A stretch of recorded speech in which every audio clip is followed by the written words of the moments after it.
ଚତୁର୍ଥ ଶ୍ରେଣୀ English book ଯାହାର ନାଁ ଏବେ ବଦଳିକି ପଲ୍ଲବୀ ହେଇଯାଇଛି ସେ ପଲ୍ଲବୀର ସେକେଣ୍ଡ ବିଷୟ ବା ଚାପ୍ଟର 2 ଯାହାର ନାଁ ହେଉଛି ବାଦଲ ଆଣ୍ଡ ମୋତି। ଆମେ ଏଠାରେ ତାର ପ୍ରଶ୍ନ ଆଉ ଉତ୍ତର ଆଲୋଚନା କରିବା। ଦେଖନ୍ତୁ ଏଇ ଭିଡ଼ିଓଟି ଟୋଟାଲ ରହିବ ଟିଚର ମାନଙ୍କ ପାଇଁ ଯେଉଁମାନେ ଟ୍ୟୁସନ କରୁଛନ୍ତି ବା ପ୍ୟାରେଣ୍ଟସ୍ ମାନେ ଯେଉଁମାନେ ତାଙ୍କ ଛୁଆକୁ ଘରେ ଦେଖୁଛନ୍ତି ସେମାନଙ୍କ ପାଇଁ ଭିଡ଼ିଓଟି ରହିବ। ଆସନ୍ତୁ ଦେଖିବା ପ୍ରଥମେ କ'ଣ ଅଛି।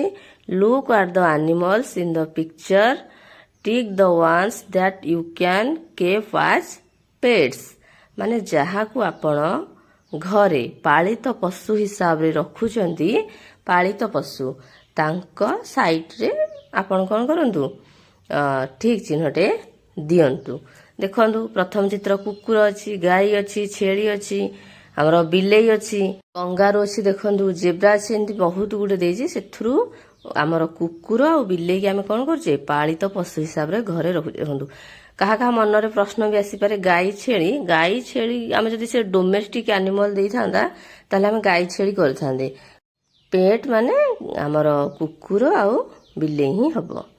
ଗାଈ ଛେଳି ଯଦି ଆପଣଙ୍କୁ ଶିକ୍ଷକ ପଚାରୁଛନ୍ତି ଯେ ଅଲଗା କୋଉ କୋଉ ପଶୁକୁ ଆମେ ଘରେ ମଧ୍ୟ ରଖୁଛେ, ଆପଣ ସେତେବେଳେ ଗାଈ ଆଉ ଛେଳି କହିପାରିବେ। ଗାଈ ଛେଳିକୁ ଆମେ ପଶୁ ହିସାବରେ ରଖୁଛେ କିନ୍ତୁ ପେଟ୍ ହିସାବରେ ନୁହେଁ। ବିଷୟରେ ଏଠି ଗୋଟେ ଛୋଟ ଛୁଆଟେ ବାଦଲ ଯିଏକି ଗୋଟେ ମାନେ କୁକୁରକୁ ଆଣିଛି ବର୍ଷାରେ ଭିଜୁଥିବା ସମୟରୁ ଆଣିକି ରଖିଛି ଘରେ ଗୃହପାଳିତ ପଶୁ ହିସାବରେ ଆମର। ତାପରେ ତା ସହିତ ସେ ଫ୍ରେଣ୍ଡ ହେଇଯାଇଛି, ଖେଳିଛନ୍ତି ମିଶିକି ସବୁ କରୁଛନ୍ତି। ଦିନକର କଥା କ'ଣ ହେଇଛି ନା ବାଦଲ ହଜି ଯାଇଛି ମାନେ ଗୋଟେ ଗାତ ଭିତରେ ପଶି ଯାଇଛି, ପଡ଼ିଯାଇଛି ସ୍କୁଲରୁ ଆସୁଥିବା ସମୟରେ ବର୍ଷା ଦିନେ। ସେତେବେଳେ ତାକୁ ପାଉନାହାନ୍ତି, ସମସ୍ତେ କେହି ଖୋଜୁଛନ୍ତି କିନ୍ତୁ କୁକୁର କ'ଣ କରିଛି ନା ବାଦଲର ସେଣ୍ଟକୁ ଫଲୋ କରି ଯାଇକି ବାଦଲକୁ ଖୋଜିଛି ଆଉ ଗାଁର ଲୋକମାନେ ତାକୁ ସାହାଯ୍ୟ କରିଛନ୍ତି। ଏଇଟା ହେଉଛି ଆମର ଟପିକଟି। ଆମେ ଏବେ ପ୍ରଶ୍ନକୁ ଯିବା।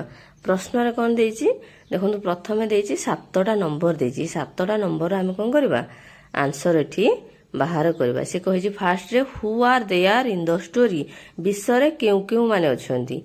ତାପରେ what did Badal see when he was returning from school, what was the puppy's name, ଏମିତି ସବୁ ଦେଇଛି। ଦେଖନ୍ତୁ 7ଟା ପ୍ରଶ୍ନ, 7ଟି ପ୍ରଶ୍ନର ଉତ୍ତର ଏଠି ଲିଖିଛି। ପ୍ରଥମ ପ୍ରଶ୍ନରେ ଅଛି ଷ୍ଟୋରିରେ କିଏ କିଏ ଅଛନ୍ତି ନା ବାଦଲ ଅଛି, ତାର ମା ଅଛି, ମୋତି କହିଲେ କିଏ ସେ ଯୋଉ କୁକୁରକୁ ଆଣିଛି ତାର ନାଁ ସେମାନେ ମୋତି ଦେଇଛନ୍ତି, ଆଉ ତାଙ୍କର ପଡ଼ୋଶୀ ମାନେ ଅଛନ୍ତି। କାରଣ ସେ ଗାତରୁ ଯେତେବେଳେ ବାଦଲକୁ କାଢିଛନ୍ତି ସେତେବେଳେ ପଡ଼ୋଶୀ ମାନେ ହିଁ ତାକୁ ହେଲ୍ପ କରିଛନ୍ତି।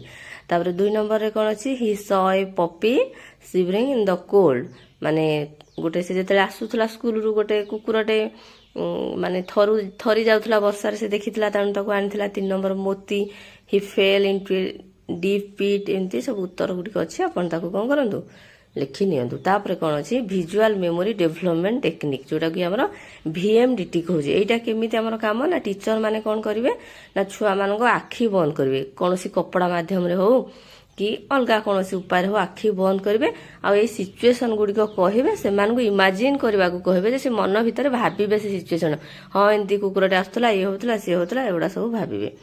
ତାପରେ ଅଛି let us listen and speak.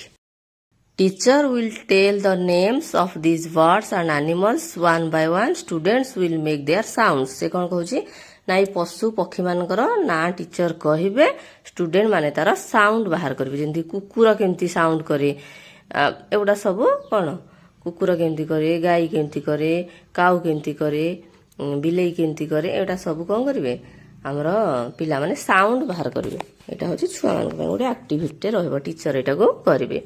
ତାପରେ 2 ନମ୍ବରରେ ଅଛି କ'ଣ ରୋଲ୍ ପ୍ଲେ, ଏଇଟା ରୋଲ୍ କରିବେ 2 ଜଣ, ଗୋଟେ ଛୁଆ ହବ ସୋଫିଆ, ଗୋଟେ ଛୁଆ ହବ ପୂଜା। ଏଇଟା ମଧ୍ୟ ଟିଚର କରେଇବେ ଷ୍ଟୁଡେଣ୍ଟ ମାନଙ୍କୁ ନେଇକି କ୍ଲାସରୁମ୍ରେ। ଏଇଟା ସେ ସୋଫିଆ କହୁଛି high Puja how R you, Puja କହିବ I am fine thank you, Sophia କହିବ will you come to my home, Puja yes but what will we do there, ଏମିତି ସବୁ ସେମାନେ ଏଇଟା ଆକ୍ସନ କରିବେ। ମେନ୍ କରି ଏଇଟା ତାଙ୍କର ସ୍ପୋକନ ବଢ଼ିବ, ଇଂଲିଶ ସ୍ପୋକନ ଇଂଲିଶଟା ବଢ଼ିବ, ସେଥିପାଇଁ ଆକ୍ଟିଭିଟିଟା ରହିଛି। ଟିଚରଙ୍କର କାମ ଏଇଟା ଟିଚର କରିବେ। ତାପରେ ଦେଇଛି 3 ନମ୍ବରରେ କ'ଣ କନଭରସେସନ୍ ବିଟୱିନ୍ 2 ଚିଲଡ୍ରେନ୍ ଦେଇଛି, ଯୋଉଟାକି ତା ତଳେ ସେ ଦେଇଥିଲା ଫିଲ୍ ଇନ୍ ଦ ବ୍ଲାଙ୍କସ୍, ସେଇ ଜାଗାରେ ମୁଁ ଆନ୍ସର ଗୁଡ଼ିକ ରେଡ୍ କଲରରେ ଲେଖି ନେଇଛି, ଆପଣ ତାକୁ ଲେଖି ନିଅନ୍ତୁ। ଫାର୍ଷ୍ଟ କ'ଣ କହୁଛି ନମସ୍ତେ I am Anandi, what is your name, ନମସ୍ତେ ଆଇ ଆମ୍ ରାଜୁ। ଯେହେତୁ ପୁଅ ପିଲାଟେ ଅଛି ମୁଁ ଏଠି ରାଜୁ ବୋଲି ଲେଖିଛି, ଆପଣ ଆଉ ଯେକୌଣସି ଗୋଟେ ପୁଅର ନାଁ ମଧ୍ୟ ଲେଖିପାରିବେ। ତାପରେ ସେ କହୁଛି I live in Bhubaneswar, where do you live, ଏଠି ଆପଣ ଆପଣଙ୍କର ଗାଁ ନାଁ ମଧ୍ୟ ଲେଖିପାରିବେ। ସେ ପୁଅ ବି କହୁଛି I am leave in Bhubaneswar. ଯେହେତୁ କଥାବାର୍ତ୍ତା ହେଉଛନ୍ତି ତ ଗୋଟେ ହେବ ନା, ଅଲଗା ଅଲଗା ତ ହେଇପାରିବନି। ଏହି ହିସାବରେ ମୁଁ ଲେଖିଛି ଆନ୍ସର ଗୁଡ଼ିକୁ ରେଡ୍ କଲରରେ ଲେଖିଦେଇଛି। ଆପଣ ଆପଣଙ୍କ ଗାଁର ନାଁ ଲେଖିପାରିବେ, ଆପଣଙ୍କ ନାଁ ଲେଖିପାରିବେ, ଚାହିଁଲେ ମଧ୍ୟ ଏଗୁଡ଼ା ବି ଲେଖିପାରିବେ, କୌଣସି ସମସ୍ୟା ହେବ ନାହିଁ। ବୁଝିପାରିଲେ? ଏଇଟା ଗୋଟେ ଆକ୍ଟିଭିଟି ଦେଇଛି, ଦୁଇ ଜଣଙ୍କ ଭିତରେ କନଭରସେସନ୍। ତାପରେ 4 ନମ୍ବରରେ କ'ଣ ଦେଇଛି ଦେଖନ୍ତୁ। ଷ୍ଟୋରିରେ ଯେଉଁ ହିସାବରେ ମାନେ ବାଦଲ ଆଉ ମୋତିରେ ଯେମିତି ଅଛି ଷ୍ଟୋରିଟା, ଏଇ ବାକ୍ୟ ଗୁଡ଼ିକୁ ଆମେ କ'ଣ କରିବା ସେଇ ଅନୁସାରେ ସଜେଇବା। ଗୋଟେ ସେ କରିଦେଇଥିଲା, କୋଉଟା କରିଦେଇଥିଲା ନା ବାଦଲ କେମ୍ across A poppy Bai the side of the road. ଏଇଟା 1 ନମ୍ବର ବୋଲି ସେ ଦେଇଛି। ଆମେ 2 ନମ୍ବର କୋଉଟା କରିବା ନା ଫାଷ୍ଟ ତ ସେ ପପିକୁ ଆଣିଲା, ତାପରେ କ'ଣ Badal and his mother name the puppy ମୋତି।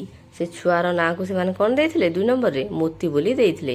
ତାପରେ once rainy day he slipped and fell into a deep pit. କ'ଣ ହେଇଥିଲା ନା ବାଦଲ ଥରେ ବର୍ଷା ଦିନେ ସେ ଗୋଟେ ଗାଡ଼ ଭିତରେ ପଡ଼ି ଯାଇଥିଲା। ସେମିତି ମୋତି କ'ଣ କଲା ସାହାଯ୍ୟ କଲା ତାଙ୍କୁ ଖୋଜିବାରେ। ତାପରେ ମୋତି ତାର ସେଣ୍ଟକୁ ଫଲୋ କରି ବାଦଲର ସେଣ୍ଟକୁ ଯାଇକି ସେଠି ପହଞ୍ଚିଗଲା। ତାପରେ ବାଦଲ ମୋତିକୁ କ'ଣ କରିଛି ହକ୍ କରିଛି, ଜାବୁଡ଼ିକି ଧରି ଦେଇଛି ଏମିତି। ତାପରେ 5 ନମ୍ବର ଅଛି ଚେନ୍ ଡ୍ରିଲ୍। ଏଇଟା ଟିଚରଙ୍କର କାମ, ଟିଚର କରେଇବେ। ଏଇଟା କ'ଣ କରିବେ ଟିଚର ନା I have a pet dog, what pet do you have. ସେ କହୁଛନ୍ତି ଯେ ଟିଚର ଷ୍ଟୁଡେଣ୍ଟକୁ କହୁଛନ୍ତି ମୋ ପାଖରେ ଗୋଟେ ପେଟ୍ ଡଗ୍ ଅଛି, ତମ ପାଖରେ କ'ଣ ଅଛି? ସେ କହୁଛି ମୋ ପାଖରେ ଗୋଟେ ପେଟ୍ କ୍ୟାଟ୍ ଅଛି, ଆଉ ଜଣେ କହୁଛି ମୋ ପାଖରେ ଗୋଟେ ପେଟ୍ ବାର୍ଡ ଅଛି। ଏମିତି ସବୁ ଛୁଆମାନେ କହିବେ, ଏଇଟା ଟିଚରଙ୍କର କାମ। ଟିଚର ଏଟା କରେଇବେ ଷ୍ଟୁଡେଣ୍ଟ ମାନଙ୍କୁ କୋଉଠି କ'ଣ ଅଛି, ମାନେ କାହା ଘରେ କ'ଣ ଅଛି, ଯାହା ଘରେ ଯାହା ଅଛି, କାହାର ପକ୍ଷୀ ଅଛି, କାହାର ପଶୁ ଅଛି, କାହାର ବିଲି ଅଛି, ସେମାନେ ଏଟାକୁ କହିବେ। এই ଆକ୍ଟିଭିଟି କେବଳ ରହୁଛି ମାନେ ଷ୍ଟୁଡେଣ୍ଟ ମାନଙ୍କର ସ୍ପୋକନ ହାବିଟଟାକୁ ବୃଦ୍ଧି କରିବା ପାଇଁ ରହୁଛି, ସେଟା ଟିଚର ମାନେ କରିବେ। ଏଇଟା ମଧ୍ୟ ସେୟା ଲେଟସ୍ ରିଡ୍, ସେମାନେ ଏଟାକୁ ରିଡ୍ କରିବେ, ଏଇ ୱାର୍ଡ ଗୁଡ଼ିକୁ ରିଡ୍ କରିବେ, ଟିଚର ଏଟାକୁ କହିବେ, ଷ୍ଟୁଡେଣ୍ଟ ମାନେ ତାକୁ କ'ଣ ଫଲୋ କରିବେ। ଯେମିତି village, shivering, slipped, sent, puppy, promise, gather, relieved, cold, followed, neighbour, hugged, ବୁଝିଲେ ଏଗୁଡ଼ା ସବୁ କରିବେ। ତାପରେ 2 ନମ୍ବରରେ କ'ଣ ଦେଇଛି ଦେଖନ୍ତୁ, read the sentences and see how the animal has been used in them.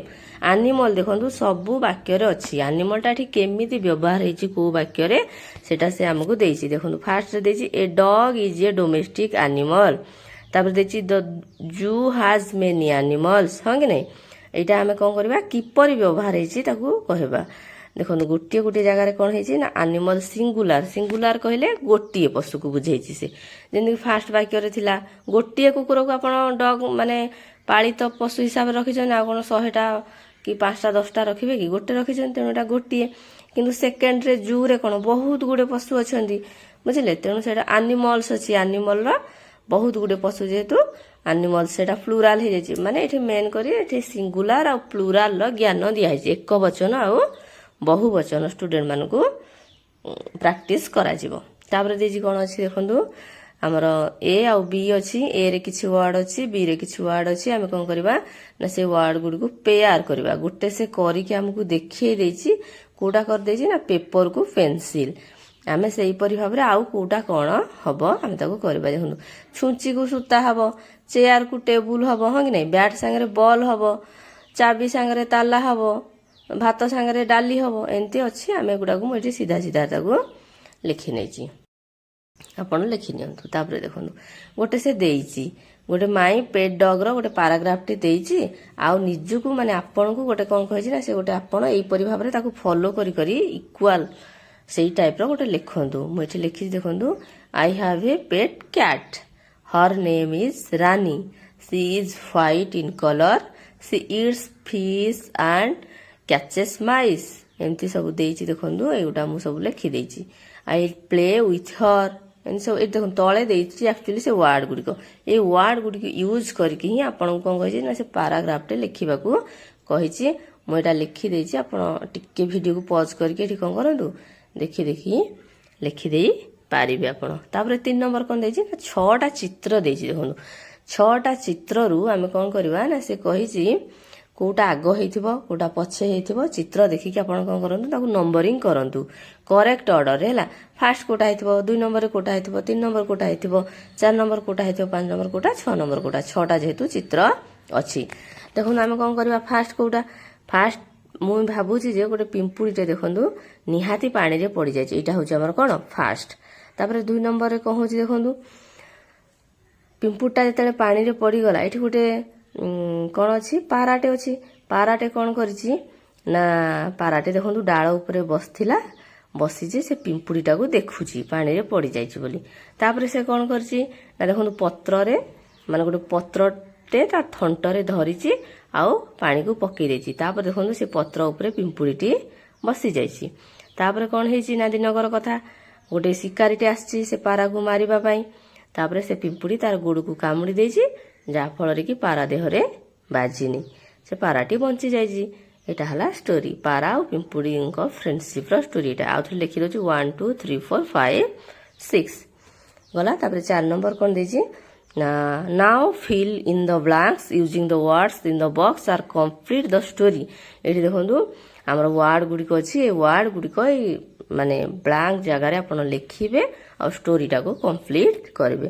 ମୁଁ ଲେଖିଦେଇଛି ଦେଖନ୍ତୁ ଆପଣଙ୍କୁ କେଉଁ ଜାଗାରେ କ'ଣ ହବ, ଆପଣ ସେଇ ଅନୁସାରେ ତାକୁ ଲେଖିପାରିବେ ହେଲା। ଫାଷ୍ଟ ବ୍ରାଞ୍ଚ ହେଉଛି, ତାପରେ ଷ୍টেମ୍ ହେଉଛି, ଫେଲ୍ ହେଉଛି, ଏମିତିଆ ଲିଫ୍ ହେଉଛି, କ୍ଲାଇମ୍ବଡ୍, ହଣ୍ଟର ଆଣ୍ଡ ଫ୍ଲିଉ। ଏଇଟା ଗଲା। ତାପରେ ହେଲା ମେଣ୍ଟାଲ ଟକ୍, ପେଟ୍ ଆନିମଲ୍ସ ଆର୍ ଟ୍ରୁ ଫ୍ରେଣ୍ଡସ୍। ମେଣ୍ଟାଲ ଟକ୍ କହିଲେ କ'ଣ, ଆମେ ଯେଉଁ ଷ୍ଟୋରିଟା ପଢ଼ିଲେ ଷ୍ଟୋରିରୁ ଆମେ କ'ଣ ଶିକ୍ଷା କଲେ, ଗୋଟେ ଭଲ ଜିନିଷଟା ତ ନିହାତି ଶିଖିବା ନା।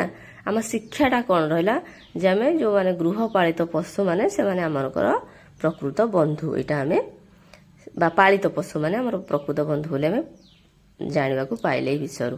ତାପରେ କ'ଣ ଦେଖିବା, ଲେଟ୍ ଅସ୍ ଡୁ ଦେଇଛି, look at the picture below, it shows 3 children playing, would you like to add anything to this picture ହେଲା। ସେ କହୁଛି ଯେ ଚିତ୍ରଟା ସେ ଦେଇଛି, ଆପଣ ଆଉ ଟିକେ ତାକୁ ସଜେଇ ଦିଅନ୍ତୁ ଅଲଗା କିଛି ଆଡ୍ କରିକି ହେଲା। ମୁଁ ଏଠି ଆଡ୍ କରିଛି ଦେଖନ୍ତୁ, ଆପଣଙ୍କୁ ଦେଖେଇ ଦେଇଛି। ଆମର ବାଦଲ କରିଦେଇଛି, ସୂର୍ଯ୍ୟଟେ କରିଦେଇଛି, ତଳେ ଫୁଲ ଗଛ ଏମିତି ସବୁ କରିଦେଇଛି। ଆପଣ ଏଇ ଟାଇପ୍ର ୟାକୁ ଫଲୋ କରିକି କରିପାରିବେ। ଏଇଠି ଭିଡ଼ିଓଟି ସରିଯାଇଛି। ଭିଡ଼ିଓ ଯଦି ଭଲ ଲାଗିଥାଏ ଭିଡ଼ିଓକୁ ଲାଇକ୍ କରନ୍ତୁ, ଚ୍ୟାନେଲକୁ ସବସ୍କ୍ରାଇବ୍ କରନ୍ତୁ। ଫାଷ୍ଟ ବିଷୟ ମଧ୍ୟ ଆଗରୁ ଅପଲୋଡ଼ ହେଇସାରିଛି ଆମ ଚ୍ୟାନେଲରେ, ଯଦି ଦେଖିନାହାନ୍ତି ସେଇଟାକୁ ମଧ୍ୟ ଆପଣ ଦେଖିପାରିବେ। ଶେଷ ପର୍ଯ୍ୟନ୍ତ ଦେଖିଥିବାରୁ ବହୁତ ବହୁତ ଧନ୍ୟବାଦ।